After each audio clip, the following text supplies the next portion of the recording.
강원도 양월군, 부유하지만 조용한 그림자가 드리운 지역이 있다.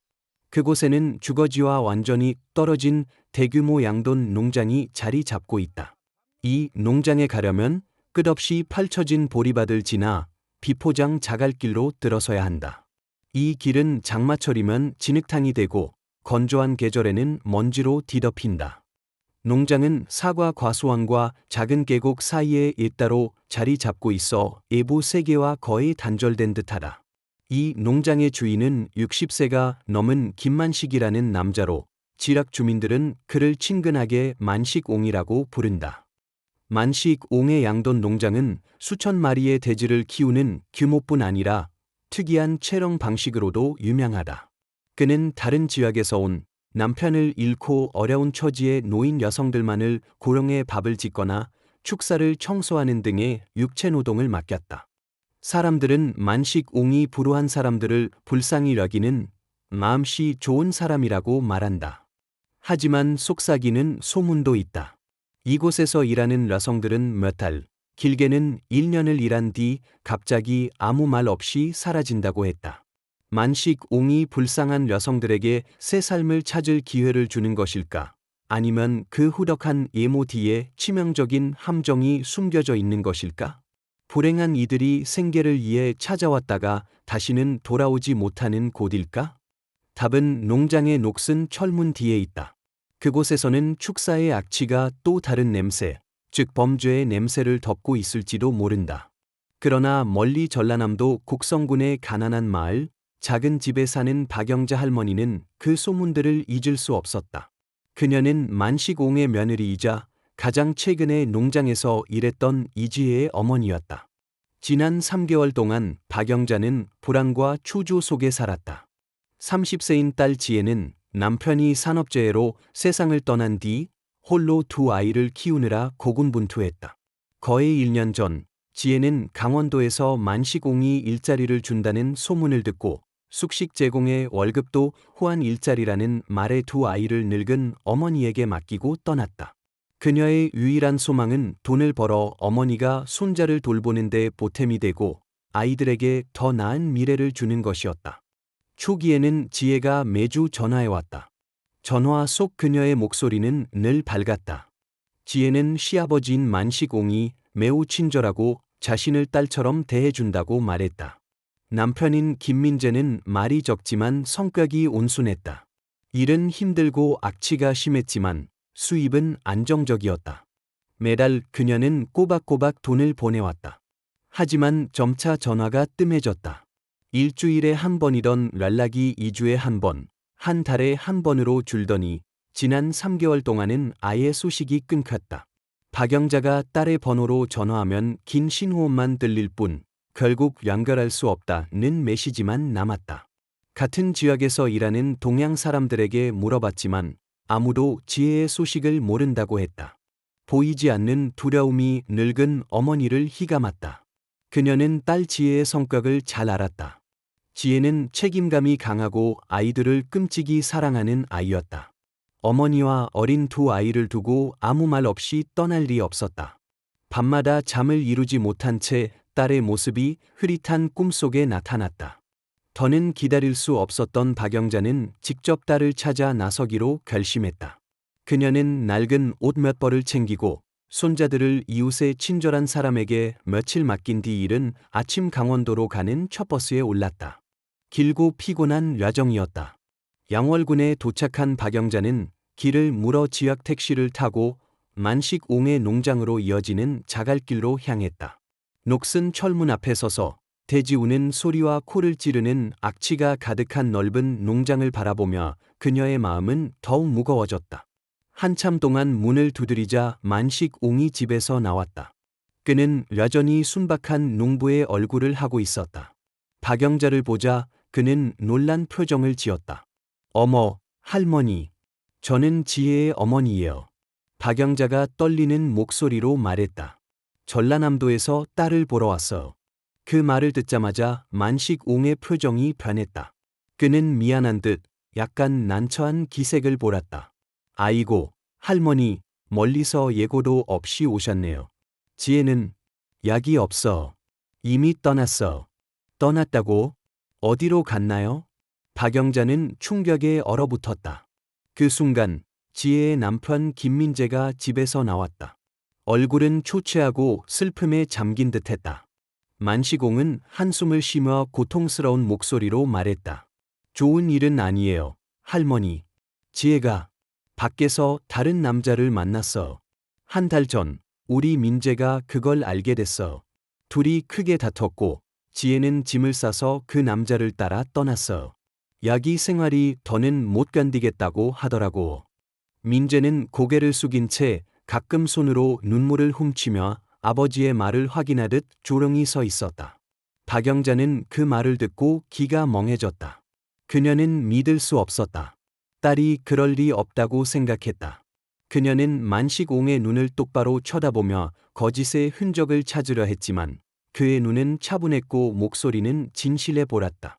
그는 심지어 박영자를 집 안으로 초대해 물을 대접하며 건강과 손자들에 대해 묻는 등 지나치게 친절했다. 두 부자의 논리적인 이야기와 태도에 박영자는 의심이 가득했지만 더 할 말이 없었다. 그녀는 무거운 마음을 안고 터벅터벅 농장을 떠났다. 마음 한편으로는 딸이 잘못을 저질렀을지도 모른다고 믿고 싶었지만 어머니의 직감은 그 농장의 철문 뒤에 끔찍한 일이 일어났다고 말하고 있었다. 만식옹의 농장을 떠난 박영자는 바로 전라남도로 돌아가지 않았다. 불안은 이제 확신으로 바뀌었다. 딸에게 끔찍한 일이 일어났다는 직감이 들었다. 어머니의 직감은 틀린 적이 없었다. 그녀는 만식옹 부자가 한 이야기를 믿을 수 없었다. 박영자는 다른 택시를 타고 영월군 경찰서로 직행했다. 접견실에 앉아 떨리는 손으로 그녀는 단 한 장의 신고서를 작성했다. 그녀는 딸 이지혜의 실종뿐 아니라 만식옹과 그의 아들 김민재에 대한 깊은 의심을 적었다. 경찰은 신고서를 접수하고 절차에 따라 초기 조사를 시작했다. 2명의 수사관이 만식옹의 농장으로 내려가 공식적으로 조사를 진행했다. 그러나 만식옹과 민재는 놀라울 정도로 침착하고 협조적인 태도를 유지했다. 만식옹은 박영자에게 했던 이야기를 한치의 오차도 없이 반복했다. 그의 태도에는 당황한 기색이 전혀 없었다. 김만식은 늙은 어머니의 불안을 깊이 공감하는 척하며 필요하다면 모든 정보를 제공하겠다고 약속했다. 정말 힘들어, 경찰관님들. 그가 한숨을 쉬며 말했다. 가정이 파혼했는데 지혜가 밖에 사람들 말에 넘어간 거예요. 우리 민재는 몇 달째 망연자실해 있어. 우리도 지혜와 연락하려 했지만 아마 번호를 바꿔 완전히 연을 끊은 것 같아요. 아들 김민재는 여전히 배신당한 남편 역할을 했다.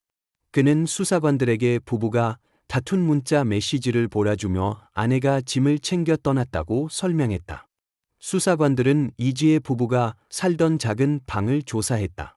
방은 터무니없을 정도로 깨끗하게 청소되어 있었다. 개인 물품, 사진, 심지어 머리카락 한 올조차 남아 있지 않았다. 모든 것이 그들의 집을 떠났다는 이야기를 뒷받침하기 위해 준비된 듯했다. 초기 수사는 막다른 골목에 부딪혔다. 현장도, 목격자도, 살인 사건의 흔적도 없었다. 용의자인 부자의 진술은 완벽하게 일치했고 세세한 부분까지 논리적이었다. 사건은 일단 일반 실종으로 분류되었다. 수사관들도 가정 내 갈등 때문에 이지혜가 다른 남자를 따라 떠났을 가능성을 믿기 시작했다. 이는 그녀 같은 처지의 여성들에게 드물지 않은 시나리오였다. 시간이 흘렀고 이지혜의 실종 사건 파일은 강원도 경찰서의 미해결 서류 더미 속에서 먼지를 뒤집었었다. 하지만 포기하지 않은 한 사람이 있었다. 박영자는 매달 전라남도에서 강원도까지 힘겹게 찾아왔다. 백발이 성성한 어머니는 눈물로 얼룩진 얼굴로 경찰서를 찾아 딸의 소식을 물었다. 그녀의 끈질긴 집념과 사건의 이상한 점들은 결국 강원도 경찰청의 고위 간부들의 주목을 끌었다. 그들은 며느리가 남자를 따라 떠났다는 이야기에 너무 많은 의문이 남아 있다고 보았다. 강원도 경찰청장은 작은 의혹도 놓쳐서는 안 된다고 판단했다. 그들은 특별수사팀 PC02 형사과를 투입해 사건을 철저히 재조사하라는 지시를 내렸다. 양돈 농장의 철문 뒤에 숨겨진 끔찍한 비밀이 이제 최고의 수사관들과 맞닥뜨리게 되었다. 이상훈 대령, 수백 건이 복잡한 사건을 해결한 노련한 형사이자 늙은 야우로 불리는 인물이 이번 특수수사팀의 책임자로 임명되었다. 그는 우란의 일치를 믿지 않았다. 이지의 실종 사건의 얇은 파일을 읽자마자 그는 김만식 부자가 짜낸 완벽한 양극의 균열이 있음을 직감했다. 아이를 극진히 사랑하는 어머니가 가족에게 한마디 없이 떠난다는 게 가능한가? 나약하고 겁 많은 아들이 아내의 야도와 떠남을 한 번의 다툼으로 담담히 받아들일 수 있는가? 그리고 애 고롱주가 일꾼의 사생활에 지나치게 공감하고 눈물을 흘리는가? 이런 질문들이 그의 머릿속을 맴돌았다. 형사의 직감은 답이 이지혜가 아니라 김만식의 농장 자체에 있다고 말했다. 그는 수사 방향을 완전히 바꿨다. 단순 실종 사건에 집중하는 대신 지난 5년간 김만식 농장에서 일했던 모든 여성들의 인사 기록을 조사하라고 지시했다. 조롱하지만 치밀한 수사가 시작되었다. 이상훈 대령이 부하들에게 맡긴 임무는 매우 어려운 것이었다. 김만식은 노동자를 고용할 때 계약서나 명확한 서류 없이 임의로 채용했다. 이전 근로자들의 정보는 낡은 수첩의 이름과 출신지 정도만 대충 적힌 조각들 뿐이었다. 형사들은 몇 주에 걸쳐 농장에서 일했던 여성들의 명단을 정리했다. 그리고 그들은 희미한 흔적을 따라 전국을 뒤지는 힘든 여정을 시작했다. 특별수사팀은 전라북도, 강원도 등 농촌과 산간 지역으로 흩어져 낡은 종이 조각에 적힌 주소지를 찾아갔다.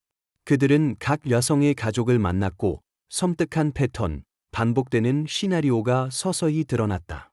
전라북도의 가난한 마을에서 2020년에 김만식 농장에서 일했던 박수진의 오빠를 만났다. 고단한 얼굴의 오빠는 말했다. 수지는 거기서 1년 가까이 일했어. 매달 돈을 꼬박꼬박 보냈죠. 주인이 좋고 일도 안정적이라고 했는데 갑자기 연락이 끊겼어. 우리가 찾아갔을 때 김만식은 수진이 경상남도에서 새 남자를 만나 같이 살기 위해 떠났다고 했어요. 우리도 그 말을 믿었죠. 수진이 새 남편을 찾아 행복하게 살길 바랐으니까요. 그 후로 소식이 없어. 이 이야기는 이지혜의 어머니에게 김만식이 했던 이야기와 기묘할 정도로 비슷했다.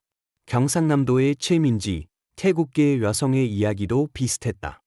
민지의 어머니 최양숙은 딸이 농장에서 8개월 일한 뒤 연락이 끊겼다고 말했다. 김만식은 민지가 태국에 있는 남편의 가족에게 돌아갔다고 했다. 거기에 중병에 걸린 환자를 돌봐야 한다고 했던 거예요. 그의 거짓은 각 사람의 상황에 맞게 교묘하게 설계되었다. 그렇게 수사팀은 보고서를 보냈다. 한 사람은 복권에 당첨돼 떠났다고 했고, 다른 사람은 해외로 일하러 갔다고 했다. 또 다른 사람은 전 남편과 다시 합쳤다고 했다. 이지혜를 포함해 총 7명의 여성, 모두 남편을 잃고 어려운 처지에 있던 지방 출신 여성들이었다. 그들은 김만식의 농장에서 몇 달에서 1년 정도 일한 뒤 각기 다른 이유로 일을 그만두고 새 삶을 찾아 떠났다고 했지만 결국 흔적도 없이 사라졌다. 그들의 가족은 멀리 떨어져 있고 선량한 주인의 말을 믿었거나 삶이 너무 힘들어 적극적으로 실종 신고를 하지 않았다. 전문한 회의실에서 이상훈 대령은 7명의 여성들의 사진을 화이트보드에 붙였다.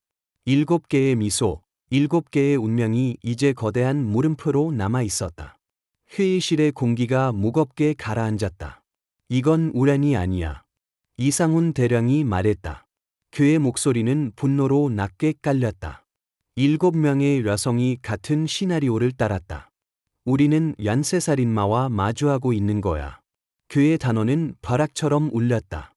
사건은 완전히 다른 차원으로 올라섰다. 김만식의 양돈 농장은 생계를 위한 장소가 아니었다. 그것은 치명적인 함정, 악마의 소굴이었다. 그리고 어쩌면 그곳은 집단 무덤일지도 몰랐다. 하지만 가장 큰 질문은 여전히 남아 있었다. 수사관들을 괴롭히는 질문이었다. 시체는 어디 있는가? 시체가 없으면 김만식 같은 쾌활한 자를 기소하는 것은 거의 불가능했다. 그는 모든 것이 우란일 뿐이라고, 고용된 노동자들의 사생활을 통제할 수 없다고 쉽게 부인할 수 있었다. 전문화는 침묵의 벽, 거의 완벽한 범죄에 직면했다. 목각자도, 현장도, 피해자의 시체도 없었다. 7명의 여성 노동자들의 연쇄 실종과 이상한 재정 흐름에 대한 증거가 있었지만, 전문화는 시체 또는 직접적인 물리적 증거 없이는 김만식을 살인으로 기소하기가 매우 어렵다는 것을 알았다. 그는 그들의 사생활과 무관하며 그들이 일을 그만둔 후 어디로 갔는지 모른다고 주장할 수 있었다. 선량하고 소박한 농장 주인이라는 그의 예피는 여전히 너무 단단했다. 이상훈 대령은 이 사건을 예부에서만 조사해서는 풀 수 없다는 것을 알았다. 그들은 호랑이 굴 속에서 돌파구를 찾아야 했다.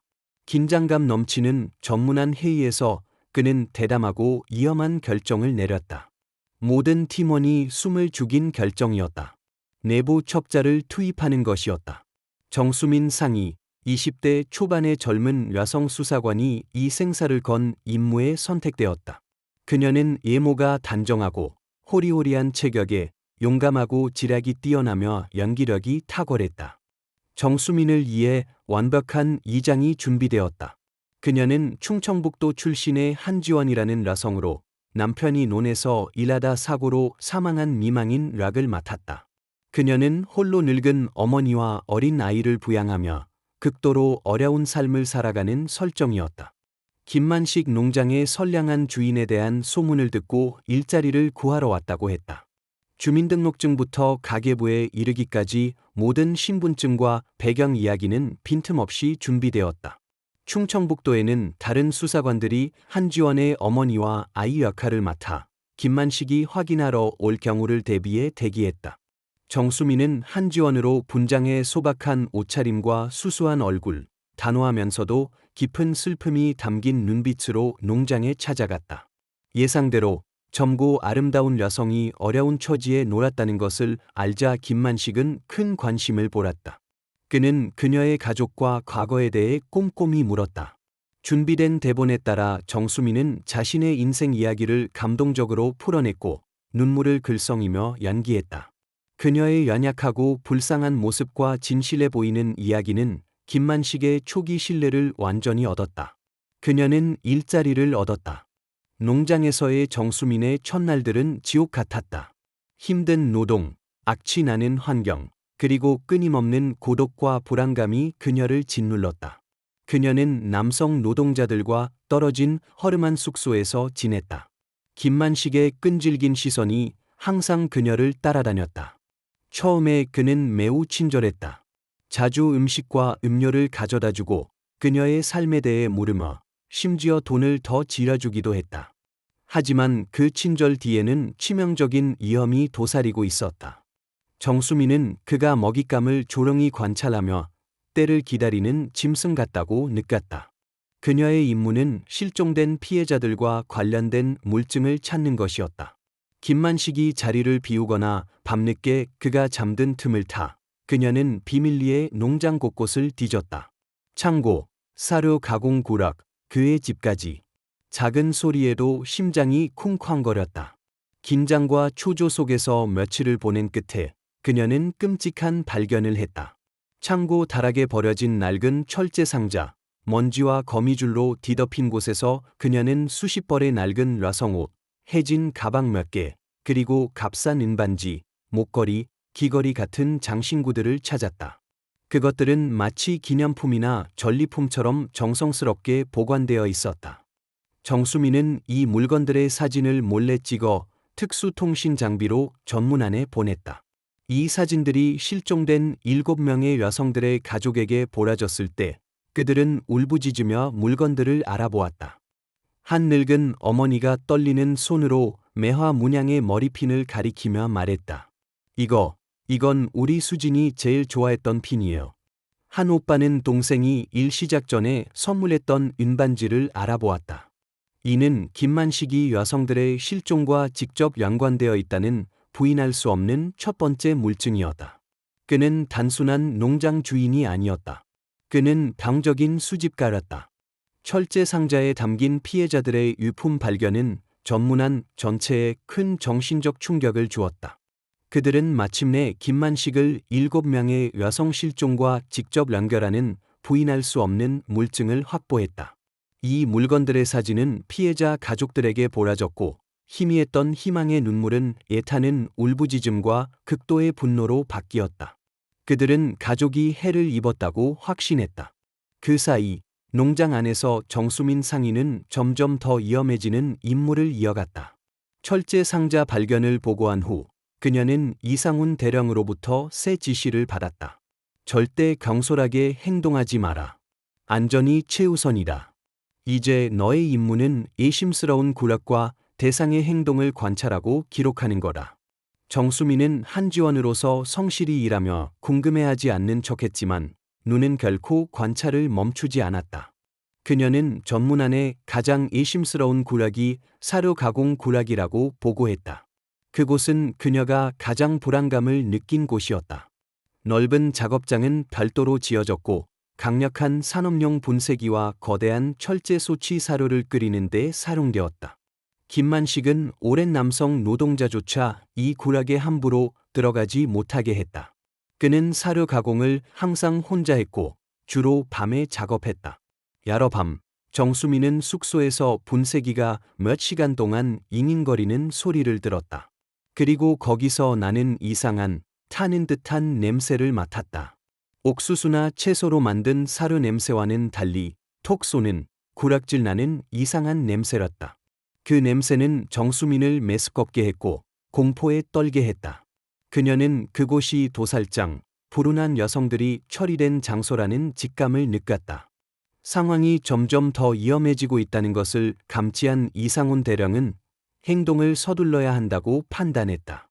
하지만 그는 합법적이고 철저한 수색 영장을 얻기 위해 부인할 수 없는 과학적 증거가 필요했다. 시체를 처리했다는 가설을 바탕으로 그는 경제수사팀에 속도를 내라고 지시했다. 이번에는 은행 계좌 조사에 그치지 않고 농장의 물품 구매 내락에서 이상 징후를 찾는 데 집중했다. 수사관들은 지난 5년간의 시돼지, 사료, 농업자재 구매 등 수백 장의 송장을 뒤졌다. 마침내 그들은 충격적인 사실을 발견했다. 인근 지역의 화학제품 공급업체 송장을 검토하던 중 김만식이 수년간 정기적으로 엄청난 양의 수산화나트륨, 일명 가성소다, 과 고농도 황산을 구매해왔다는 것을 알아냈다. 이 화학물질들은 유기 조직과 뼈를 빠르게 부식시키고 녹일 수 있는 강력한 물질이었다. 김만식이 구매한 양은 일반적인 양돈 농장의 축사 이생에 필요한 양을 훨씬 초과했다. 아무리 큰 농장이라 해도 매년 수백 리터의 황산과 수톤의 가성소다가 필요하지 않았다. 확실히 하기 위해 전문가는 화학 전문가에게 자문을 구했다. 전문가는 이 두 화학물질이 생물학적 증거를 완전히 없애는데 가장 효과적으로 사용되는 물질이라고 단언했다. 이들은 인간의 몸을 흔적도 없이 액체로 만들 수 있었다. 가장 끔찍한 가설이 세워졌다. 김만식은 사람을 죽이고 시체를 갈아 돼지 사료로 만든 데 그치지 않고 남은 부분을 완전히 없애기 위해 강력한 화학물질로 녹였다. 피해자의 흔적이 이 세상에 남지 않도록 보장한 것이다. 피해자들의 유품이든 철제 상자와 시체를 처리할 수 있는 대량의 화학물질 구매 기록이라는 증거를 바탕으로 강원도 검찰은 지체 없이 김만식의 농장 전체에 대한 긴급 수색 영장을 승인했다. 하늘의 그물이 조여지기 시작했다. 악마의 사냥은 이제 끝날 때였다. 양월군의 들판을 덮은 안개가 아직 걷히지 않은 이른 아침, 수백 명의 기동대와 형사들이 김만식의 양돈 농장을 은밀히 포위했다. 모든 출입로는 차단되었고 하늘의 그물이 펼쳐졌다. 용감한 내부 첩자 정수민 상인은 전날 밤 안전하게 농장에서 빠져나왔다. 그녀의 임무는 완벽히 완수되었다. 아침 6시 정각 공격 명령이 내려졌다. 수사관들은 여러 방향에서 동시에 돌진해 김만식의 부하로 일하던 노동자들을 제압했다. 특수부대는 문을 부수고 김만식이 밤에 머무르던 사료 가공 구락으로 직행했다. 김만식은 그곳에 있었다. 경찰을 보고 놀란 그는 본능적으로 뼈를 자르는 큰 칼을 집어들고 미친 듯이 저항하려 했지만 기회는 없었다. 숙련된 항사들은 재빨리 그를 쓰러뜨리고 무기를 빼앗아 수갑으로 제압했다. 선량한 농장 주인으로 이장했던 악마가 마침내 붙잡혔다. 즉시 철저한 수색이 진행되었다. 정수민이 보고했던 피해자 유품이 든 철제 상자 외에도 주거지에서 또 다른 병적인 수집품이 발견되었다. 침대 밑에 숨겨진 철제 상자에 수십 개의 여성 속옷이 정성스럽게 보관되어 있었다. 이는 범인의 예곡된 심리를 부인할 수 없이 몰아주는 증거였다. 하지만 모두를 경악하게 한 곳, 가장 잔혹한 진실을 드러낸 곳은 사료 가공 구락이었다. 겉으로는 평범해 보였다. 돼지 사료와 축사의 악취만 가득했다. 하지만 항사기술팀이 루미놀 용액과 자외선 램프를 사용하자 끔찍한 장면이 드러났다. 시멘트 바닥, 벽, 산업용 분쇄기, 그리고 거대한 철제 솥 내부가 모두 섬뜩한 청록색으로 빛났다. 가성소다와 황산으로 꼼꼼히 닦였음에도 수많은 혈흔이 유령처럼 범죄를 고발했다. 이곳은 돼지 사료를 만드는 곳이 아니었다. 인간을 처형하는 도살장이었다. 혈흔 샘플은 즉시 수집되었다. 이후 감정 결과 여러 사람의 DNA가 검출되었지만 화학물질로 오람되고 분해된 탓에 특정 신원을 확인할 수 없었다. 하지만 피해자들의 시체는 어디에 있는가? 이렇게 많은 혈흔이 있는데 뼈 한 조각도 찾을 수 없는가? 모든 시선은 이제 집 뒤에 있는 넓고 음산한 잉어 란모드로 쏠렸다. 가장 끔찍한 시나리오를 바탕으로 전문하는 란모드를 완전히 비우기로 결정했다. 이는 매우 힘든 작업이었다. 강원도 경찰은 대형 펌프와 소방대 지원을 동원했다. 이틀 밤낮으로 펌프를 가동한 끝에 수백 제곱미터의 연못 바닥이 드러났다. 악취 나는 검은 뻘 속에서 하얀 인골 조각들이 서서히 모습을 드러냈다. 법의학 전문가들은 극도로 열악한 환경에서 작업하며 두개골, 갈비뼈, 팔뼈, 다리뼈 등 최소 11명의 유골을 수집했다. 이 연못은 단순한 양어장이 아니었다. 범죄의 잔재를 숨긴 집단 무덤이었다. 피해자들의 살점이 갈려 돼지 사료가 된 후 남은 뼈는 이곳에 버려졌다. 진실은 상상 이상으로 잔혹하고 적나라하게 드러났다. 수사본부에서 부인할 수 없는 증거들, 피해자 유품이 든 철제 상자, 도살장에 지울 수 없는 혈흔, 연못에서 나온 유골, 앞에 선 김만식은 더 이상 부인할 수 없었다. 선량한 농장 주인의 가면은 완전히 벗겨졌다. 그는 두 손이 수갑에 묶인 채 책상에 앉아 무서우리만치 침묵했다. 박태성 대령은 많은 질문을 던지지 않았다. 그는 조용히 피해자들의 유품 사진, 뼈 조각들, 그리고 불운했던 11명의 여성들 사진을 그의 앞에 펼쳐놓았다. 숨 막히는 침묵 끝에 김만식은 고개를 들었다. 그는 대령을 보지 않고 사진들을 바라보았다. 비뚤어진 미소가 그의 입가에 스쳤다. 그리고 그는 마침내 입을 열었다. 그의 목소리는 건조하고 단조로웠다. 후회도 감정도 없었다. 그의 자백은 예곡된 심리와 여성에 대한 병적인 증오를 드러내는 끔찍한 이야기였다. 그는 비극이 수년 전 시작되었다고 말했다. 그가 극진히 사랑했던 아내가 다른 남자를 따라 떠난 후 그 배신은 그의 마음에 증오의 씨앗을 심었다.